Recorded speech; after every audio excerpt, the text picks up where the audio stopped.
Hey guys, this is Sarah here, the Tough Love grad, with vlog number 13. Why you should apply for the jobs that you actually want. Now it might seem obvious that you'd apply for the jobs that you actually want, but it's not always the case that you do.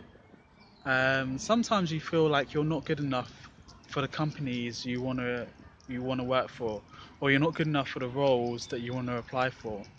And then you set your goals very low. You go for the kind of companies you think you can get. You never really shoot for the stars. And the reason why I know this is because I did this exact thing. So something I haven't talked about before, but when I applied for the Financial Conduct Authority, my dream was to be an investigator working on insider dealing cases. And to be an investigator, you needed to be on the general scheme. But when I went to apply, I actually applied for the finance scheme. And the reason was, I was convinced I wasn't good enough for the general scheme, because I thought you need to have an economics background, you need to go to a red brick university. Me, someone that's just gone to Aston, studied accounting, there's no way I'd be able to get on a general scheme. I just don't know enough about finance. Well, the financial services sector anyway. And actually, funny enough, I applied for the finance scheme, but there was only two roles available because they'd filled up all the other roles with people who'd done an internship that summer.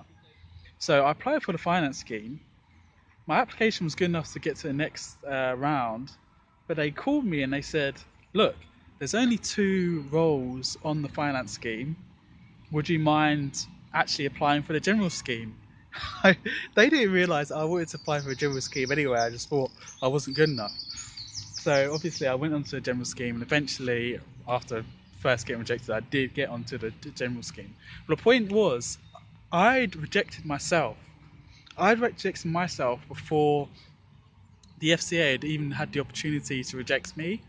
And I just want to say to you guys, don't reject yourselves before the company that you really want to work for get the chance to look at your application, because you might be surprised that the things that you've got on your CV and the things you've done in your past are actually more than enough for your dream company and for your dream role.